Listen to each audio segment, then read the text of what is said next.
వి gold trusted gold buyers మీరు తాకట్టు పెట్టిన బంగారాన్ని విడిపించి ఈ రోజు ఉన్న మార్కెట్ ధరకు కొనబడను.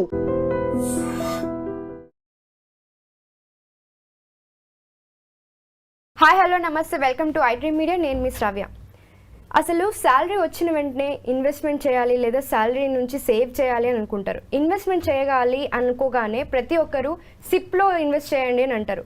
అసలు సిప్ ఏంటి, సిప్లో ఎన్ని రకాలు ఉన్నాయి, ఇవన్నిటి గురించి డిస్కస్ చేయడానికి మనతో ఉన్నారు పర్సనల్ ఫైనాన్షియల్ ప్లానర్ మధు గారు. నమస్తే సార్. నమస్తే శ్రావ్య గారు. సో ఎవరికైనా శాలరీ స్టార్ట్ అవ్వగానే ఒక సేవింగ్ కావాలి అని అనుకుంటారు. ఆ సేవింగ్ చేయాలంటే సిప్లో ఇన్వెస్ట్ చేయండి అని అంటారు. కానీ సిప్ అంటే ఏంటి అని చాలా మందికి తెలియదు. రైట్ సిప్ ఏంటి అనేది తెలియదు. సో దాని గురించి ఒకసారి చెప్తారా? సో జనరల్గా అయితే సాలరీ వచ్చిన తర్వాత సేవింగ్ చేద్దామనే కాన్సెప్ట్ చాలా కొద్ది మందిలోనే మాత్రమే ఉంటుంది, అందరిలో అనేది ఉండదు. ఈ రోజులలో అయితే సాలరీ వచ్చింది, దాని తర్వాత సాలరీ రాకముందే కమిట్మెంట్తోనే స్టార్ట్ అయిపోతుంది ప్రతిదీ కూడా. సో అయితే ఈ రైట్ సిప్ వాటి గురించి మనం డిస్కస్ చేసే కంటే ముందుగా అసలు సేవింగ్ అంటే ఏంటి అనేది ఒకసారి మనం అర్థం చేసుకోవాలి.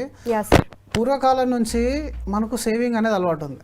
ఫోర్ ఫాదర్స్ నుంచి వాళ్ళు డిఫరెంట్ అసెట్స్లో సేవ్ చేసేవాళ్ళు.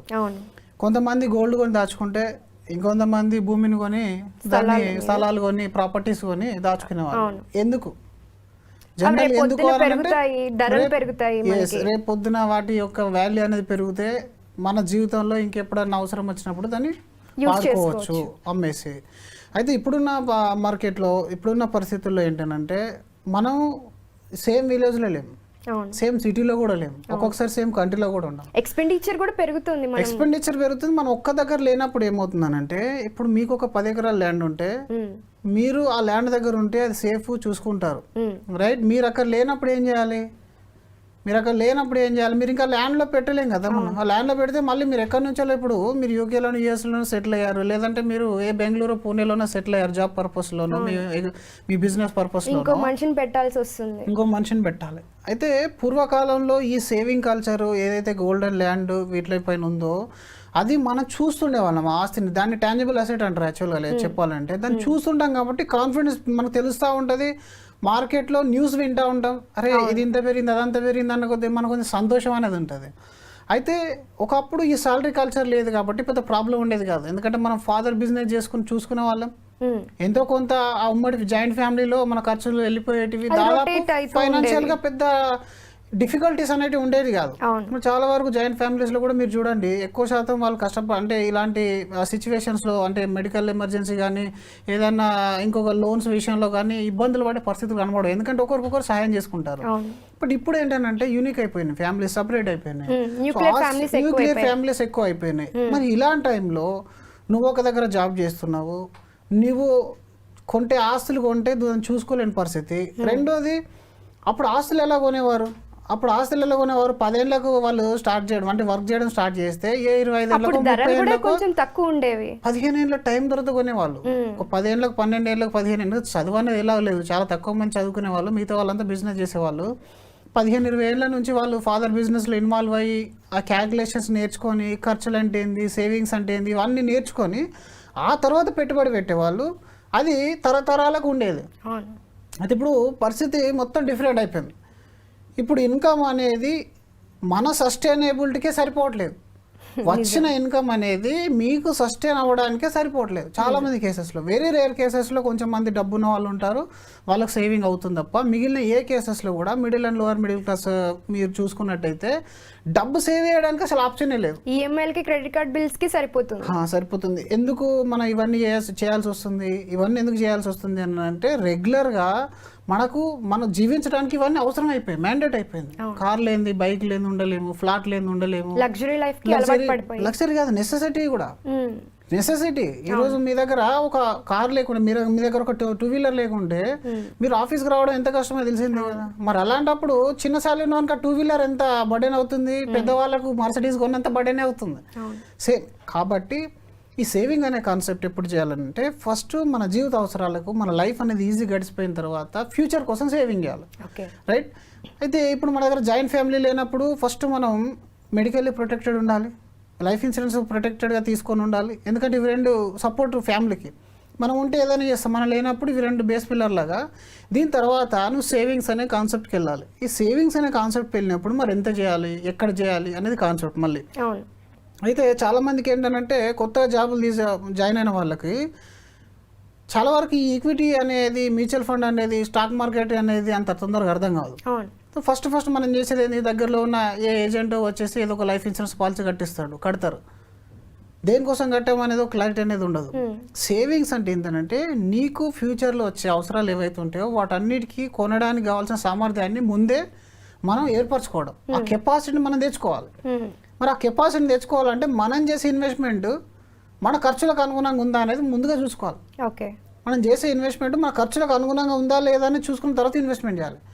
అంతేగాని ఇప్పుడున్న పరిస్థితి ఏంటంటే ఒక దగ్గర పాలసీ, ఇంకో దగ్గర ఎస్ఐపి, ఇంకో దగ్గర ల్యాండ్, ఇంకో దగ్గర గోల్డ్.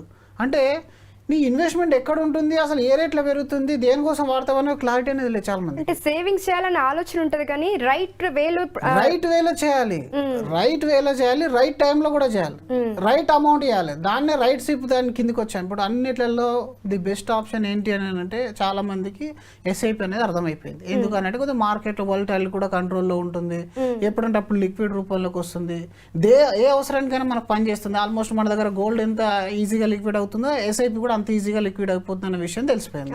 లాస్ట్ 15-20 years హిస్టరీ చూసుకున్నా కూడా ది బెస్ట్ రిటర్న్ కూడా డెలివరీ చేసినాయి. మరి ఇలాంటి సందర్భంలో మంచి అసెట్ చూజ్ చేసుకున్నావు కానీ మంచి అమౌంట్ చేయట్లేదు. మంచి అమౌంట్ చేయకుండా నీకు డబ్బు ఎట్లా వస్తుంది?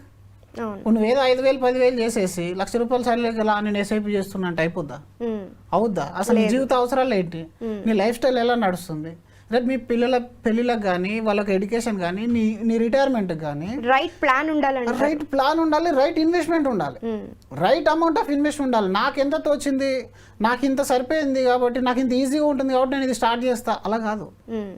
వచ్చే శాలరీ నుంచి నువ్వు 50% సేవ్ చేస్తావు, 40% సేవ్ చేస్తావు, 30% సేవ్ చేస్తావు, ఎంత అవుతుంది అంటే ఫస్ట్ అది ఆలోచించాలంటే నీ ఖర్చులన్నీ గుర్తుకొస్తాయి, అప్పుడు నీ ఈఎంఐలన్నీ గుర్తుకొస్తాయి. అంటే నేను ఎక్కడ వెళ్తుంది, నేను కష్టపడ్డ సొమ్ము ఎక్కడికి వెళ్తుంది, ముందు అది ఆలోచించు. ఫస్ట్ శాలరీ రాగానే ఎక్కడ ఖర్చులు వేసుకుంటాం కదా, ఈ రోజు ఎంత ఇవ్వాలి, ఈ బిల్ ఎంత అని మనం ఖర్చులు వేసేస్తాము. నేను ఇక్కడికి చేరాలన్న ఒక డైరెక్షన్ నీకు లేకపోతే, నేను ₹1,00,00,000, ₹2,00,00,000, ₹3,00,00,000 మన లైఫ్ స్టైల్ ప్రకారం, మన ఇన్కమ్ ప్రకారం ఒక గోల్ అనేది నీ మైండ్లో లేనంత వరకు డెఫినెట్ గా నువ్వు లైఫ్ని అప్గ్రేడ్ చేస్తూ ఉంటావు. చిన్న కారు నుంచి పెద్ద కారుకి వెళ్తావు, చిన్న ఇంటి నుంచి పెద్ద ఇంటికి వెళ్ళిపోతావు, ఇంకా లైఫ్ టైం అలా స్ట్రక్ అయిపోతావు. నీకు వెల్త్ ఎక్కడ క్రియేట్ అవుద్ది? వెల్త్ ఎక్కడ క్రియేట్ అవుతుంది? అన్నిటికంటే ఎక్కువ అనేది మనం ముందు ఆలోచించుకోవాలి. అన్నిటికంటే ముందుగా మనం వెల్త్ ఎక్కడ క్రియేట్ అవుతుందని చూసుకోవాలి. హైయెస్ట్ రిటర్న్ ఎక్కడ వస్తుంది, ద బెస్ట్ ఫ్లెక్సిబిలిటీ ఎక్కడ వస్తుంది అనేది మీరు చూసుకున్న తర్వాత మీరు గోల్స్ అనలైజ్ చేసుకోవాలి. రాబోయే 15 ఏళ్ళు 20 ఏళ్లలో నేనేం క్రియేట్ చేయాలనుకుంటున్నా, నాకు ఎంత డబ్బు కావాలి, ఇవి రెండే. ఒకటి గోల్ బేస్డ్. గోల్ అంటే మనకు లైఫ్లో వచ్చే గోల్స్ ఏమున్నాయి, దానికోసం ఎస్ఐపి చేస్తాం, అప్పుడు రైట్ ఎస్ఐపికి మీరు రావాలి. అది రైట్ ఎస్ఐపి అని ఉన్నప్పుడు ఆ ఖర్చులు ఎక్కువ ఉన్నాయంటే డెఫినెట్లీ మరి ఇన్కమ్ పెంచుకునే ప్రయత్నం చేయాలి. ఖర్చులు ఎట్లా తగ్గాయి, మీరు ఒకసారి చేయడం అలవాటు అయ్యారంటే ఖర్చులు తగ్గించుకోవడం అవ్వదు. మరి ఇన్కమ్ పెంచుకోవాలి. ఇన్కమ్ పెంచుకున్న తర్వాత అప్పుడు టార్గెట్ చేయండి. నా దగ్గర ఇప్పుడు నాకు 5 కోట్లు కావాలని ఉంది, 5 కోట్లు కావాలంటే ఏం చేయాలి, నేను 5 కోట్లు 15 సంవత్సరాలు కావాలంటే మీకు 50,000 ఎస్ఐపి చేయాలి. నెలకు మళ్ళీ సంవత్సరానికి 10% పెంచాలి. దాన్ని టాప్అప్ ఎస్ఐపి చేస్తే మీ దగ్గర 5 కోట్లు ఉంటాయి. 5 కోట్లు ఉంటే అది ఈ రోజు 5 కోట్ల వాల్యూ ఉండదు, ఆ రోజు నాటి 5 కోట్ల వాల్యూ ఎంత ఉందో అంతే ఉంటుంది. సో డెఫినెట్గా మీరు అందులో హాఫ్ ఆఫ్ ద అమౌంట్ వేసుకోండి. అరౌండ్ 2.5 CR లేదా మీకు 2 CR వరకు మీకు పేయింగ్ కెపాసిటీ ఉంటుంది. అంటే మీకు ఏదైతే పర్చేసింగ్ కెపాసిటీ వస్తుంది ఆ రోజుకు. అంటే ఈ రోజు 2 కోట్లకు ఉన్న విలువ 15 ఏళ్ల తర్వాత దాదాపు 5 కోట్లకు ఉంటుంది. అంటే ఈ రోజు 2 కోట్లు ఉంటే నువ్వు లైఫ్ ఈజీగా గడపగలుగుతావు అని నువ్వు అనుకున్నప్పుడు 15 ఏళ్ల తర్వాత నువ్వు 5 నుంచి 6 కోట్లు టార్గెట్ చేయాల్సి వస్తుంది, రైట్? మరి ఆ ఎస్ఐపి చేయాలని నువ్వు 50,000 ఎస్ఐపి చేయాలి. ఆ అమౌంట్ రీచ్ కావాలంటే నువ్వు 50,000 ఎస్ఐపి చేయాలి. నువ్వు 15,000 20,000 చేసి ఊరుకొని నాకు రాలేదు ఇందులో అమౌంట్, నాకు ఇందులో గ్రో కాలేదంటే ఎలా? రైట్ అమౌంట్ ఆఫ్ ఎస్ఐపి చేసినప్పుడే దానికి క్యాపిటల్ మీకు అప్రిషియేట్ అయిపోయి అది కాంపౌండ్ అయిపోయి మళ్ళీ దాన్ని డిస్టర్బ్ చేయొద్దు. నువ్వు మళ్ళీ 3 ఏళ్ల తర్వాత పెరిగింది, డబుల్ అయింది, ట్రిపుల్ అయింది, ఏదో అయిందని చెప్పేసి మళ్ళీ లాగేస్తావు. వాళ్ళకి వెళ్ళి లాగి మళ్ళీ కార్ డౌన్ పేమెంట్ చేస్తావు, ఇల్లుకు డౌన్ పేమెంట్ చేస్తావు, వెల్త్ ఎక్కడ క్రియేట్ అవుద్ది? ఎస్ఐపిలో మీరు మ్యూచువల్ ఫండ్లో మీరు ఇన్వెస్ట్మెంట్ కోసం వచ్చినప్పుడు ఒక రైట్ స్ట్రాటజీతో రావాలి. ఆ రైట్ స్ట్రాటజీతో వచ్చినోడు కంపల్సరీగా మీరు ఆ 5 కోట్లు 6 కోట్లు 10 కోట్లు మీ ఇన్కమ్ ఎంత ఉంటే అంత మీ ఇన్కమ్ ప్రకారం మళ్ళీ అది కూడా అది ఇప్పుడు నా సాలరీ 30,000 ఉంది, నేను 5 కోట్లు టార్గెట్ పెట్టుకుంటే అది స్టూపిడ్ అయిపోద్ది. మళ్ళీ మీ 30,000 ఉంటే 30,000 తగ్గట్టు మీరు దాన్ని టార్గెట్ పెట్టుకోండి, అప్పుడు హ్యాపీగా ఉంటారు. ఒక ఎగ్జాంపుల్ తీసుకుందాం. సో ఇప్పుడు చూడండి, నాకు తెలిసిన ఇద్దరు నేను చెప్తాను ముందు నుంచి, అంటే మామూలుగా ఎన్నోసార్లు నేను చెప్పాలనుకున్నా మనకు అవకాశం రాలేదు. అయితే ఇద్దరు ఫ్రెండ్స్ ఉన్నారు. ఈ ఇద్దరు ఫ్రెండ్స్లో ఏంటంటే ఒక రిచ్ ఫ్యామిలీ నుంచి, వేల్ సైటీలో ఒక రకంగా మనం ఏమంటాం సిల్వర్ స్పూన్తో పెట్టాడు పుట్టాడు వీడు అని చెప్పేసి అంటాం. ఇంకొకడేమో కొంచెం నార్మల్ మిడిల్ క్లాస్ ఫ్యామిలీ నుంచి. అయితే ఏంటంటే ఎడ్యుకేషన్ విషయంలో ఫాదర్స్ ఫ్రెండ్స్ అవ్వడం వల్ల ఎవరికైతే రిచ్ అబ్బాయి ఉన్నాడో ఆయనకి ఏ ఎడ్యుకేషన్ ఉందో ఈయన కూడా అదే ఎడ్యుకేషన్ అదే కాలేజ్ అన్నీ కూడా వీళ్ళు ఇవ్వడం అనేది జరిగింది. అయితే ఆఫ్టర్ వాళ్ళు ఎప్పుడైతే ప్లేస్ అయ్యారు, ఇప్పుడు జాబ్లో ప్లేస్ అయిన తర్వాత ఇప్పుడు ఆయనకు ప్రతిదీ కూడా వెల్ డిఫైన్ అంత అరేంజ్ అయ్యి ఉంది. ఇప్పుడు ఎవరైతే రిచ్ పర్సన్ ఉన్నాడో ఆయనకు డే 1 నుంచి ఆయనకు ఎమర్జెన్సీ గురించి పెద్ద బాధ లేదు, ఆయనకు మెడికల్గా సంబంధించిన ఇష్యూస్ అనేటివి అయినా ఫాదర్ చూసుకోవడానికి ఆస్తులు ఉన్నాయి, అన్ని రకాల రెంట్ ఇన్కమ్ ఉంది, అన్నీ ఉన్నాయి. ఆయనకు డిసిప్లిన్ కొంచెం తక్కువ అయిపోయింది. ఎందుకనంటే ఇప్పుడు మనకు కంపల్సరీ అనేది లేదు అక్కడ. ఎవరైతే ఈయన కొంచెం కష్టపడి ఫాదర్ ఇక్కడ లోన్ తీసుకొని అక్కడ లోన్ తీసుకొని ఒక మంచి కంపెనీలో ప్లేస్ అయ్యాడు, ఈయనకు ముందు నుంచే ఒక రకంగా భయం ఉండే. ఆ భయం వల్ల ఏమైంది, సేవింగ్స్ ఉండాలి, సేవింగ్స్ లేకపోతే నేను ప్రతిదానికి మా ఫాదర్ మళ్ళీ తిరగాల్సి వస్తుంది అనే భయంతో. సో ఇప్పుడు ఈ ఎవరైతే మిడిల్ క్లాస్ పర్సన్ ఉండో ఆయన కాస్త సేవింగ్ చేయడం స్టార్ట్ చేశాడు. అయితే ఈయన ఏం చేశాడు, సేవింగ్లో ఆయనకు పెద్ద స్టాక్ మార్కెట్ అది అంతా పెడితే మళ్ళీ భయం అవుద్ది కదా, ఎందుకంటే అసలే హార్డ్ అండ్ మనీ. కాబట్టి ఈ మొదటి వ్యక్తి ఎవరైతే ఉన్నారో ఆయన సేవింగ్ చేశాడు. ₹1,00,000 శాలరీలో దాదాపు 80,000 90,000 రూపాయలు కూడా సేవింగ్ చేస్తాడు, ఎక్కడెక్కడో రకరకాల సేవింగ్ చేస్తూ ఉన్నాడు. కానీ డబ్బు అనేది ఆయనకి ఎక్కడ పడితే అక్కడ ఉంది కాబట్టి మధ్యలో తీయడం, అవసరం ఉన్నప్పుడు తీసేయడం, ఎప్పుడో తప్పుడు ఒక గోల్స్ కానీ ఇది కానీ ఏదైనా చెప్పుంటే అసలు పట్టించుకునే వాళ్ళు కాదు. అంటే ఎందుకు, వాళ్ళ దగ్గర ఆల్రెడీ ఫాదర్ దగ్గర డబ్బు సంపాదించి పెట్టాడు కాబట్టి ఏ ఐడియాలు కూడా తీసుకోలేడు. మళ్ళీ డైవర్సేషన్ చేసుకున్నాడు. స్టాక్ మార్కెట్ కొన్ని రోజులు, మళ్ళీ కొన్ని రోజులు ఈ డిజిటల్ కరెన్సీ అని చెప్పేసి, ఇంకొన్ని రోజులు ల్యాండ్ సైడ్, ఇంకొన్ని రోజులు బెట్టింగ్ యాప్స్ పైన పెట్టిన కొంత. అంటే ఆయనకు ఒక డిసిప్లిన్ లేదు, ఎప్పుడు డబ్బు కనబడుతూ ఉంది ఆయనకు. ఈయన మాత్రం ఇవి ఏం చూడలేదు, నాకు ఏమొద్దురండి ఆయన, నాకు ఎంతో కొంత వచ్చింది చాలని వచ్చినట్టు బ్యాంక్లో FD చేసుకుంటున్నాడు. ఏం చేయాలి, ఈక్విటీ కూడా టచ్ చేయాలి, స్టాక్ మార్కెట్ టచ్ చేయలేదు. ఇప్పుడు ఈయన ఏది టచ్ చేయలేడు. అయితే ఏమైందనంటే కోవిడ్ టైంలో ఇద్దరు జాబులు పోయినాయి. ఇద్దరు జాబులు పోయినాయి, ఎందుకంటే ఇద్దరు టెక్ కదా, సో ఇద్దరు కూడా లే ఆఫ్ అయిపోయింది. ఈ మొదటి వ్యక్తి ఎవరైతే ఉన్నారో ఆయన దగ్గర బ్యాకప్ లేదు. మరి అప్పటి వరకు 5-6 ఇయర్స్ నుంచి అద్భుతంగా నడిచింది, కానీ అప్పుడు ఫాదర్ కూడా బిజినెస్ డౌన్ అయిపోయింది, ఆయన టైట్ అయిపోయి ఈయనకు సపోర్ట్ చేయలేని పరిస్థితి, పిల్లలు ఎదిగారు, మరి స్కూల్ ఫీజులు అయితే తగ్గలే, రెగ్యులర్ ఎక్స్పెన్సెస్ కూడా తగ్గలే. కానీ ఈయన సేవ్ చేసి పెట్టుకున్నాడు కదా, ఈయన అప్పటిదాకా సేవ్ చేసుకున్నాడు, ఒక 6-7 ఇయర్స్ సేవ్ చేసుకున్న తర్వాత ఈయన దగ్గర కొంత అమౌంట్ ఉంది, ఎలాంటి టెన్షన్ లేకుండా ఎవ్రీ మంత్ వెళ్ళి కొంత విత్డ్రా చేసుకుని వచ్చిండు. విత్డ్రా చేసుకుంటూ వచ్చిండు. 1 ఇయర్ 1.5 ఇయర్ 2 ఇయర్ కష్టపడ్డాడు బాగా. రెగ్యులర్గా ఆయనకు ఎంత అవసరం పడింది, ఆయనకు 1,50,000 ఎంత శాలరీ ఉండేది, దాదాపు ఆయనకు ఒక 15,000 20,000. ఎందుకంటే మనం ఇంటి దగ్గరే ఉంటున్నాం కదా, పెద్ద ఖర్చులు ఏం లేవు, కానీ మన దగ్గర క్యాపిటల్ ఉంది. ఆ క్యాపిటల్ ఉండడం వల్ల ఏం చేసిండు, ఈయనకి ఎలాంటి అప్పులు రాలేదు, ఈయన భయపడ్డాడు కాబట్టి మెడికల్ ఇన్సూరెన్స్ ఉంది ఈయన దగ్గర, ఈయన అన్ని నెగ్లెక్ట్ చేసిండు, కంప్లీట్గా నెగ్లెక్ట్ చేసేసిండు. హెల్త్ లేదు, లైఫ్ లేదు, సేవింగ్ లేదు, ఏం లేదు. తండ్రి దగ్గర ఉన్న అంత కొంత సేవింగ్ తీసుకొని వచ్చి ఆ కోవిడ్ టైంలో అడ్మిట్ అయ్యిండు, అది పోయింది. మీదికెళ్ళి లైఫ్ అనేది మనకి ఏంటి, ఇప్పుడు ఇన్కమ్ అనేది లేదు కాబట్టి ఆ ఇన్కమ్ అయిపోవడం వల్ల ఒక రకమైన టెన్షన్లోకి వెళ్ళిపోయాడు. మళ్ళీ కొత్త జాబ్ ట్రయల్ చేసే ప్రయత్నం కూడా చేయలేకపోయింది, ఎందుకంటే ఒక రకమైన ప్రెషర్లో ఉన్నాడు ఆయన. ఆస్తులు ఉన్నాయి కానీ కోవిడ్ టైంలో కొనేది ఎవరు కొన్నారు కదా. ఒక రకంగా ఎలా అయిపోయిందంటే ఇంకా ఆల్మోస్ట్ ఇంకా సూసైడల్ థాట్స్కి వచ్చేసిండు, ఎందుకంటే అది కొందామన్నా అమ్ముదామన్నా పోవట్లేదు, లైఫ్ గడవట్లేదు, పిల్లలు ఉన్నారు. అంటే అన్ని రకాలుగా ఒక 25 ఏళ్ళు 30 ఏళ్ళు డబ్బు చూసి ఒకసారి చూడకపోయేసరికి ఆయన లైఫ్ ఏమైపోయింది అని అంటే ఆ కాన్ఫిడెన్స్ కంప్లీట్గా జీరో అయిపోయింది. మరి ఈయన ఏం చూడలేడు, దేన్ని నమ్ముకోలే, ఎటు డైవర్ట్ కాలే, ఒకటే దగ్గర పెట్టుకున్నాడు, ఆ అమౌంట్ అనేది యూజ్ అయిపోయింది, మళ్ళీ కొత్త జాబ్లో కూడా జాయిన్ అయిపోయాడు. అంటే ఈ చిన్న ఎగ్జాంపుల్లో మీరు చూడాల్సింది ఏంటి అని అంటే, ఒకటి మనం ఎప్పుడు కానీ డిసిప్లిన్ ఉండాలి, రెండోది బాగా డైవర్జేషన్ ఓవర్ కాన్ఫిడెన్స్ చేయొద్దు. నువ్వు డబ్బున్న ఫ్యామిలీలో పుట్టినా డబ్బు లేని ఫ్యామిలీలో పుట్టినా పరిస్థితి అనేది బయట మార్కెట్ అనేది మనకు చాలా గుణపాఠాలు నేర్పిస్తుంది.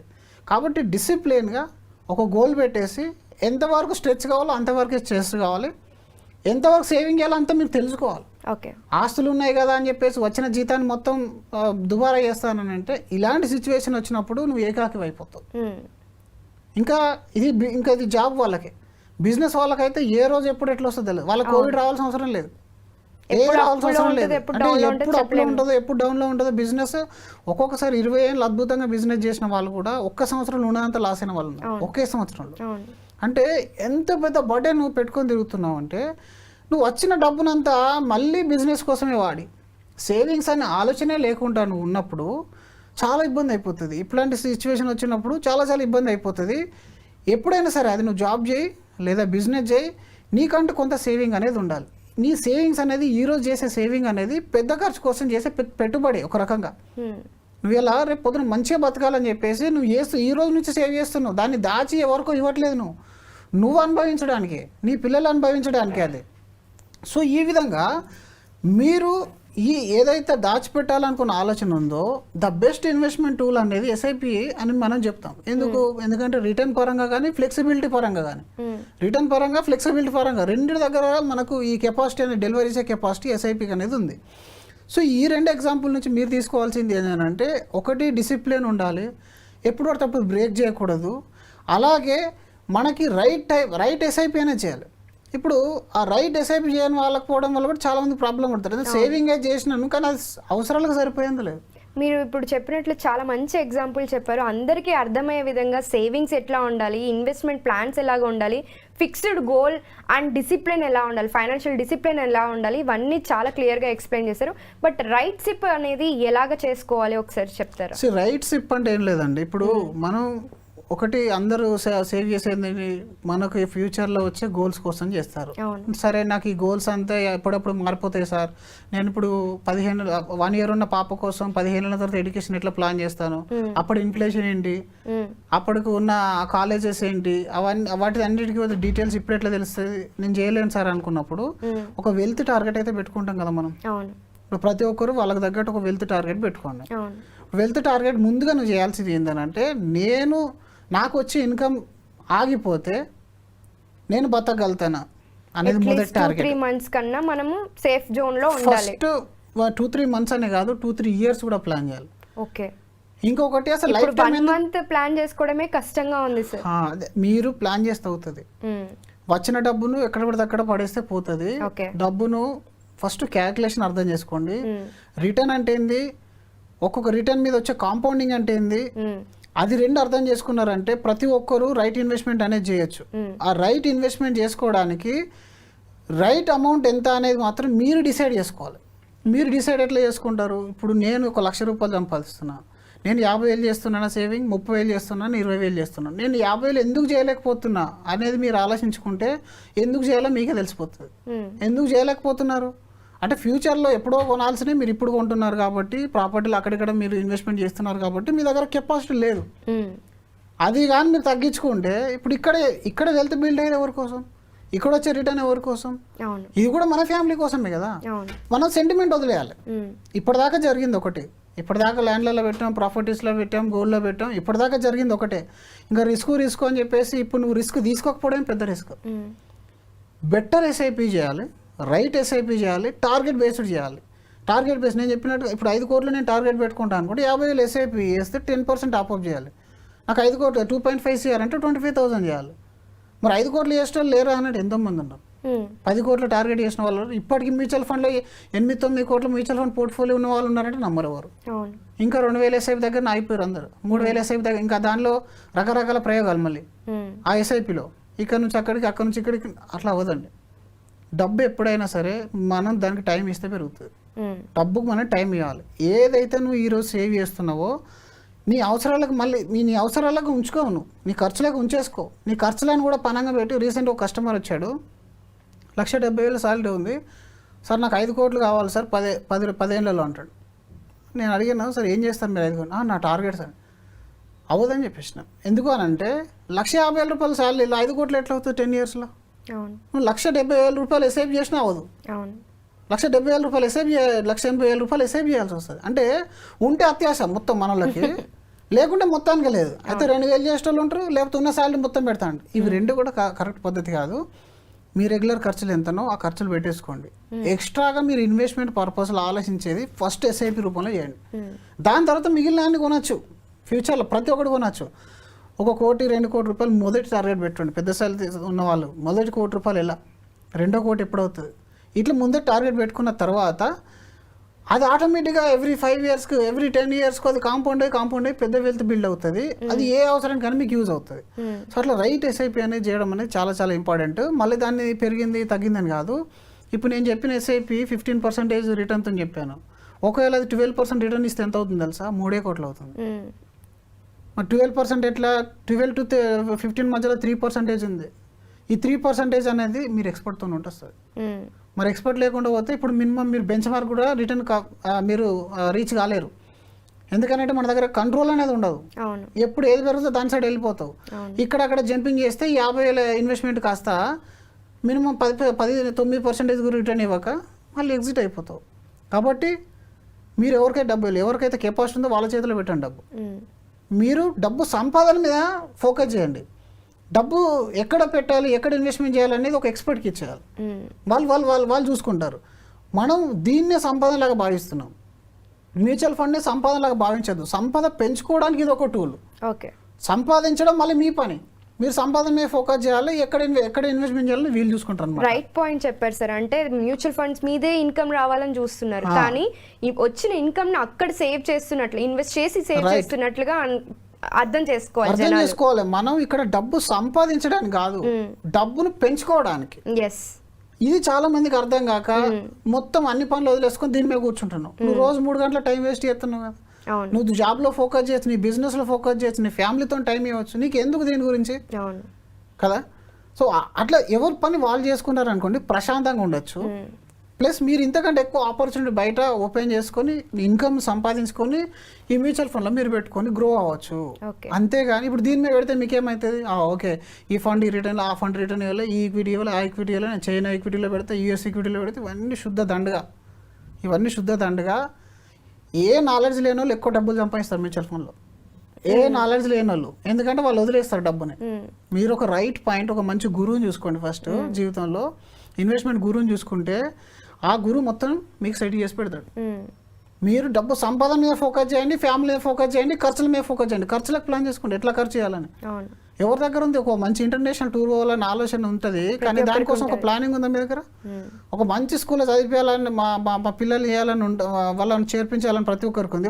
మీ దగ్గర ప్లాన్ ఉందా? నీ దగ్గర ఎంత డబ్బు అవసరం పడుతుంది, నీ దగ్గర ప్లాన్ ఉందా? మరి ఇదే కదా రైట్ సిప్ అంటే. ఏ గోల్కి ఎంత చేయాలనే దాన్ని ఆలోచించుకొని చేయడాన్ని రైట్ సిప్ అంటున్నాం మనం. ఓకే, సో నేను ఎంత వెల్త్ బిల్డ్ చేసుకునేదే రైట్ స్లిప్. రైట్, మనం ఎంత పెట్టాలి, ఎంత రిటర్న్ అయితే ఆ గోల్కి రీచ్ అవుతున్నాము అనేది మనం చూసుకోవడాన్ని రైట్ సిప్ అంటారు. ఆ రైట్ సిప్లో కావాల్సిన చేంజెస్ అన్ని ఎక్స్పెక్ట్ చేస్తారు. మీరు డబ్బు సంపాదించి ఆయన చేతిలో పెట్టండి. ఓకే సార్, ఇప్పుడు రైట్ సిప్ గురించి మాట్లాడుకున్నాం మనము. అసలు సిప్లో ఎన్ని రకాలు ఉంటాయి, ఎన్ని టైప్స్ ఆఫ్ సిప్స్ ఉంటాయి, మనకి అవి ఏ రకంగా మనం కరెక్ట్ వేలో చేసుకోవచ్చు? నెంబర్ ఆఫ్ సిప్స్ అనేది ఒక పెద్ద కన్ఫ్యూజన్ అయిపోయింది మళ్ళీ అందరికి. ఎందుకు అవుతుంది అని అంటే, ప్రతి mutual fund company, fund house different strategies తోని వాళ్ళ యొక్క ఫండ్స్ లాంచ్ చేస్తారు. సో వాళ్ళు లాంచ్ చేసినప్పుడు ఏముందో అది అట్రాక్టివ్ కనబడుతుంది మనకు. అరే ఇప్పటిదాకా చేసేది బాగా ఆర్డినరీ ఉంది, ఇదేదో కొత్త రకం ఉంది, ఏఐలు ఇన్వెస్ట్మెంట్ చేస్తారంట, వీళ్ళేదో ఫ్యాక్టర్ బేస్డ్ అంట, ఇదేమో యూఎస్ బేస్డ్ చేస్తున్నారు. ఇలా డిఫరెంట్ ఎన్ఎఫ్ఓ లాంచ్ అయినప్పుడల్లా డిఫరెంట్గా మనం ఇన్వెస్ట్మెంట్ చేస్తున్నాం. దానివల్ల ఒక దగ్గర చూశాను నేను, కస్టమర్ దగ్గర 150 ఎస్ఐపిస్ ఉన్నాయి, 150 ఫండ్స్ ఉన్నాయి. 150 ఫండ్స్ ఉన్నాయి ఆయన దగ్గర. ఎస్ఐపి హైయెస్ట్ ఐ సీన్ 40 ఎస్ఐపిలు ఉన్నాయి, 500, 1000, 700, 1000 అట్లా. ఎందుకు అదంతా? అంత రిస్క్ అవసరం లేదు, అంత రిస్క్ అవసరమే లేదు. మీరు బిలో 10 అనేది, ఇంకా హయ్యర్ సైడ్ చెప్తున్నాను నేను, 4 to 5 అనేది ది బెస్ట్ ఆప్షన్. మీరు ఒక మంచి రూట్ ఎంచుకోండి, ఎస్ఐపి చేసినాము, ఆ తర్వాత ఆ ఫండ్లో ఏదైనా చేంజెస్ వచ్చినాయి అంటే మీకు ఎక్స్పర్ట్తో మాట్లాడండి. 3 years తర్వాత ఫండ్ మేనేజర్కి టైం ఇవ్వండి. మీరు ఏ సెక్టర్కైనా, ఏ ఫండ్ మేనేజర్కైనా ఒక 3 సంవత్సరాలు టైం ఇవ్వండి. స్టిల్ పర్ఫామ్ చేయకపోతే అప్పుడు you need to take the call. అంతేగాని అనవసరం దానికి మీరు ఆదుర్త పడిపోయి ఇక్కడ నుంచి అక్కడికి, అక్కడ నుంచి ఇక్కడికి ఏం షిఫ్ట్ చేయని అవసరం లేదు. మీరు నేను చిన్న ఎగ్జాంపుల్ చెప్పాను. 5 కోట్లలో 2% రిటర్న్ కానీ 3% రిటర్న్ కానీ తక్కువ వస్తే మీరు 2 కోట్లు లాస్ అవుతున్నారు.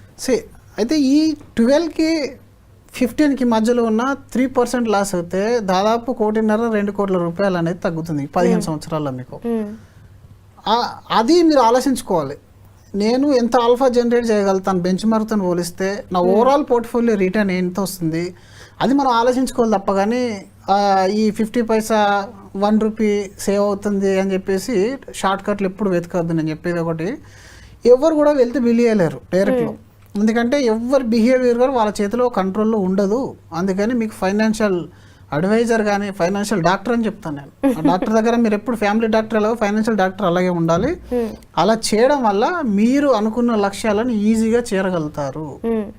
ఇది రైట్ సిప్ చేసుకోవాలి, రైట్ ప్లేస్లో చేయాలి, రైట్ గురువుని వెతకండి. మీకు ఎవరు నచ్చితే వాళ్ళ దగ్గర చేయండి, కానీ ఒకరి సపోర్ట్ తీసుకోండి. ఎందుకంటే తెలియని సబ్జెక్ట్లో డబ్బు ఎంతో లాస్ అయిపోతుంది, కనబడని లాస్ అది.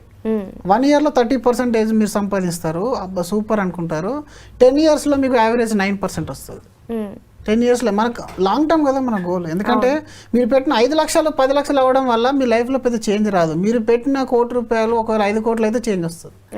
కాబట్టి లాంగ్ టర్మ్లో మనం ఎంత ఎఫెక్టివ్గా ఈ రిటర్న్ తీసుకోగలుగుతున్నాము అనే దానికి మాత్రం రైట్ అడ్వైజర్ మీ దగ్గర ఉండాలి. అలా లేకుంటే ఎన్ని ప్రయోగాలు చేసినా, మీకు ఒకవేళ నాలెడ్జ్ ఉంది, టైం ఉంది, మీ దగ్గర చాలా టైం ఓపెన్గా ఉంటున్నారు, మీరు ఖాళీగా ఉంటున్నారు అనుకుంటే మీరు ఎలాంటి ప్రయోగాలైనా చేయొచ్చు, నేర్చుకొని చేయండి. నేర్చుకోకుంటే మాత్రం అడ్వైజ్ తీసుకోవడం అనేది అన్ని విధాలా మంచిది మీకు. సో మనకి టైప్స్ ఆఫ్ సిప్స్ అంటే మనకి ఎన్ని రకాలు ఉంటాయి ఒకసారి? సిప్ అనేది టైప్ అనేది ఏమి ఉండదు. అంటే సిప్ లో ఫండ్స్ లో టైప్స్ ఉంటాయి తప్ప కానీ సిప్ లో మనకు టైప్స్ అనేటివి ఏమి ఉండవు. కాకపోతే లాంగ్ టర్మ్ సిప్ అలాగే షార్ట్ టర్మ్ సిప్ అని కూడా మనం చెప్తాము. షార్ట్ టర్మ్ లో ఎమర్జెన్సీ ఫండ్ కోసం చేసే ఎస్ఐపిని కూడా మనం చేసుకోవచ్చు. ఏంది మనకు ఈ రెగ్యులర్ గా ఒక 1 ఇయర్ బ్యాకప్ ప్లాన్ మన దగ్గర ఉండాలంటే లిక్విడ్ కానీ ఆర్బిట్రేజ్ ఫండ్స్ లో మీరు సేవ్ చేసుకోవచ్చు. సో అలాగే లాంగ్ టర్మ్ కోసం మీరు ఈక్విటీలో సేవ్ చేసుకోవచ్చు. సెక్టార్ ఫండ్స్ అని ఉంటాయి. అంటే సిప్ అనేది అయితే సేమ్ సిప్ ఉంటుంది, సిప్ తో పాటుగా టాప్అప్ ఉంటుంది అంతే తప్ప ఈ సిప్ లో పెద్దగా చేంజ్ ఏమి ఉండవు అండి. ఇట్లా రకాలు అనేది ఏమి ఉండవు. సిప్ అనేది ఎప్పుడైనా సిప్ అంతే. ఓకే, మీరు ఇప్పుడు 2 విషయాలు చెప్పారు. ఒకటి టాప్అప్ ఫండ్, టాప్అప్ సిప్ ఒకటి, అండ్ ఎమర్జెన్సీ ఫండ్ అని. ఈ 2 విషయాలు ఒకసారి క్లియర్ గా చెప్తారా? ఎమర్జెన్సీ ఫండ్ అంటే ఎప్పుడైనా సరే మనం ముందుగా మాట్లాడుకునేది ఏంటంటే లైఫ్ ఎప్పుడైనా సరే అన్సర్టనిటీ అనేది సర్టెన్. అవును, అన్సర్టనిటీ అనేది సర్టెన్ మన లైఫ్లో. చేంజ్ అనేది ఎవ్రీ టైం జరుగుతూనే ఉంటుంది. డిఫికల్టీస్ అనేటివి కామన్. సర్టెనిటీ అని అంటేనే అన్సర్టనిటీ. కాబట్టి దాన్ని ముందుగా మనం ప్రిపేర్ అయి ఉండాలి. ప్లాన్ బి అంటాము. ఈ ప్లాన్ బిలో ఏంటంటే రేపొద్దున ఏదన్నా ఎమర్జెన్సీ వచ్చి నా ఇన్కమ్ ఆగిపోతే నా పరిస్థితి ఏంటి, నేను గెట్ ఇన్ కావాలి. కాబట్టి మీకు ఒక కంటింజెన్సీ ఫండ్, ఎమర్జెన్సీ ఫండ్ పెట్టుకోమని చెప్తాం మనము. ఆ ఎమర్జెన్సీ ఫండ్ని కూడా మీరు సెప్ రూపంలో చేయొచ్చు. నా దగ్గర మరి లంసం లేదు కదా సార్, 6 నెలల సార్లు నేను ఎక్కడ సేవ్ చేయాలి అంటే మీకు liquid funds and arbitrage funds అని లో రిస్క్ ఫండ్స్ ఉంటాయి. ఆ లో రిస్క్ ఫండ్స్లో మీరు ఎమర్జెన్సీ ఫండ్ చేయండి. ఇన్సూరెన్స్ ప్లానింగ్ అయిపోయింది, ఎమర్జెన్సీ అయిపోయింది, అప్పుడు లాంగ్ టర్మ్ గురించి ఆలోచించండి. యా సార్, మీరు చెప్తున్నది ఏంటి అంటే ఒక 1 lakh శాలరీ ఉన్న వాళ్ళకి చెప్తున్నారు. కానీ మినిమం శాలరీతో జాబ్ చేసే వాళ్ళు కూడా ఉంటారు, వాళ్ళకు కూడా సేవింగ్ చేసుకోవాలనే ఆలోచన ఉంటుంది. వాళ్ళు కానీ సేవింగ్ స్టార్ట్ చేయాలనుకుంటే ఎలా స్టార్ట్ చేయొచ్చు? జనరల్గా మ్యూచువల్ ఫండ్ అనేది ఒక అద్భుతం అండి. మీకు అక్కడ 1 lakh అనేది అందరికి నంబర్ ఈజీగా ఉంటుంది అని ఎగ్జాంపుల్ చెప్తారు. కానీ అవును, మ్యూచువల్ ఫండ్ లో మీరు 1 lakh అయితే శాలరీ రాదు. 100 రూపీస్ తోని మ్యూచువల్ ఫండ్ లో ఇన్వెస్ట్మెంట్ చేయొచ్చు. ఓకే, ఆ విషయం ఎంత మందికి తెలుసు? చాలా మందికి తెలియదు. మంత్లీ 500 వచ్చేదే 10,000 అండి, దాంట్లో నేను ఏం సేవింగ్ చేస్తానని మాట్లాడుతూ ఉంటారు. ఫస్ట్ 10,000 వచ్చినప్పుడు సేవింగ్ గురించి మీరు ఆలోచించడం వేస్ట్. ప్రొటెక్షన్ గురించి ఆలోచించుకోవాలి, ఇన్కమ్ పెంచుకోవడం గురించి ఆలోచించాలి. ఇంక ఇన్కమ్ పెరిగే పరిస్థితి లేదు, ప్రొటెక్షన్ కూడా అయిపోయింది అని అంటే అప్పుడు ఎంతో కొంత సేవ్ చేయండి. ఎందుకంటే మీకు ఈ స్టాక్ మార్కెట్ అంటే ఏంది, ఈ మ్యూచువల్ ఫండ్ అంటే ఏంటో కూడా మీకు తెలుస్తుంది. తెలియడం వల్ల అట్లీస్ట్ మీ పిల్లలకన్నా మీరు నేర్చుకోగలుగుతారు. రైట్, ఇది మనం ఆలోచించుకోవాలి. అంటే 10,000 20,000 అనేది మ్యాటర్ కాదు. ఇక్కడ మనం ఎంత సేవ్ చేసుకున్నాం, ఎంత ఖర్చు అవుతుంది, నేను ఎంత సేవ్ చేయగలుగుతాను అంటే 1000-2000 కూడా మీరు చేసుకోవచ్చు. 500 నుంచి కూడా చేసుకోవచ్చు. అంటే కొంతమంది చూడండి చిన్న జీతాలతో పనిచేస్తారు, ముసలి వాళ్ళు అయిన తర్వాత నా కొడుకు చూసుకోవట్లే, నా కూతురు చూసుకోవట్లే అని కంప్లైంట్ తీసుకొని వస్తూ ఉంటారు. రిటైర్మెంట్ ప్లాన్స్ కూడా మనం వేసుకోవాలి. చిన్న జీతం ఉన్నప్పుడు 10,000 జీతంలోనే నువ్వు అడ్జస్ట్ అవుతున్నావు, నీ ఖర్చులు కూడా సరిపోతుంది, నీ లైఫ్ స్టైల్ ఆ విధంగా ఉంది అనుకున్నప్పుడు 1,000 రూపాయలు, ఒక 500 రూపాయలు నువ్వు ఎందుకు సేవ్ చేయలేవు? ఆ 500 సేవ్ చేసినట్టుంటే రేపు పొద్దున ఇంకొకరి దగ్గర చేయి ఆపాల్సిన పరిస్థితి అనేది నీకు రాదు. అది ఇంకా దానికి ఏం అవసరం, పెద్ద సాలరీలు అవసరం లేదు. అవును. స్టాక్ మార్కెట్ కావాలి నీ దగ్గర క్యాపిటల్, మ్యూచువల్ ఫండ్కి అవసరం లేదు. చిన్న చిన్న వాళ్ళు కూడా చేయొచ్చు. రెండోది టాప్అప్ గురించి మాట్లాడితే చాలామంది ఏం చెప్తారంటే, ఈ మధ్యలో నేను ఎక్కువ చూస్తున్నాను, కొంతమంది మ్యూచువల్ ఫండ్ అంటే నచ్చని వాళ్ళు ఉన్నారు మన సొసైటీలో. నిజం చెప్పాలంటే పెద్ద పెద్ద ఛానల్లో కూడా ఈ వీడియో చేస్తున్నారు. మ్యూచువల్ ఫండ్ అనేది చీటింగ్, మ్యూచువల్ ఫండ్లో మొత్తం మ్యూచువల్ ఫండ్లో పెట్టారు, ఎక్స్పెన్సెస్ ఉంటాయి, లిక్విడ్లో వెళ్తుంది, ఏదో చెప్తారు. వాళ్ళు ఇంకొక మాట ఏం చెప్తారంటే, మీరు 15,000 ఎస్ఐపి 15 సంవత్సరాలు చేస్తే ₹1 కోటి అవుద్ది, కానీ ఆ ₹1 కోటి వాల్యూ అనేది 15 సంవత్సరాల తర్వాత ₹1 కోటి ఉండదు అని చెప్తారు. ఎగ్జాక్ట్లీ వాళ్ళు చెప్పేది నిజం. మరి దానికి ఆల్టర్నేట్ ఏమిటి? ఆల్టర్నేట్ ఉంది. ఎందుకంటే నీ ఖర్చులు పెరిగినప్పుడు నీ ఇన్కమ్ కూడా పెరుగుతుంది కదా. ఇన్ఫ్లేషన్ పెరిగినప్పుడు నీ జీతం పెరుగుతుంది కదా. మరి జీతం పెరిగినప్పుడు కూడా కదా 15,000 చేస్తా అంటే ఎట్లా? నీకు ఆస్పిరేషన్ పెరిగింది కదా, శాంట్రో కార్ నుంచి షిఫ్ట్ కార్ వచ్చినా, షిఫ్ట్ నుంచి ఇంకో మంచి కార్కి వెళ్ళిపోతున్నావు కదా. మరి మీకు పిల్లలకు కూడా ఫ్యామిలీ ఎక్స్పెక్టేషన్ కూడా ఆ విధంగా పెరుగుతున్నాయి కదా. మీ ప్రతి ఇన్కమ్ పెరిగినప్పుడు, మీ బిజినెస్లో ప్రాఫిట్లు వచ్చినప్పుడు మీరు టాప్అప్ చేయాలి. ఒకటి బిజినెస్ ఉన్న వాళ్ళైతే 1 టైం ఎవ్రీ ఇయర్ పెంచుతూ వెళ్ళండి. 1 టైమ్గా 5 lakhs వేస్తారా, 10 lakhs వేస్తారా, 1 lakh వేస్తారా, 50,000 చేస్తారా. కొంతమంది ఉన్నారు నా కస్టమర్స్, ఎవ్రీ బర్త్డే వాళ్ళ కుటుంబంలోనే వాళ్ళ ఎవరి బర్త్డే వచ్చినా సరే ఓ 10,000 20,000 ఎంతో కొంత అమౌంట్ సేవ్ చేస్తారు. అది ఒక మంచి డిసిప్లిన్. ఎందుకంటే వాళ్ళ వ్యాపారం, అలాగే వ్యాపారం కాబట్టి డబ్బు వచ్చినప్పుడు అక్కడిక్కడ పెట్టకుండా టార్గెట్ అయితే ఫిక్స్ అయి ఉంది, నెక్స్ట్ 15 yearsలో 20 yearsలో నేను ఇంత బిల్ చేయాలని. మరి వచ్చిన అమౌంట్ని అక్కడిక్కడ ఖర్చు చేసేవంగా మీకు ఏదైతే మిగులుతుంది ఉంటుందో దాన్ని ఇందులో ఈ ఫండ్లో యాడ్ చేసేస్తాడు. అదేవిధంగా మీరు సాలరీ పర్సన్ కదా, మీరు ఎవ్రీ ఇయర్ 6% 8% మీ బాస్ దయ వల్ల వస్తుంది కదా.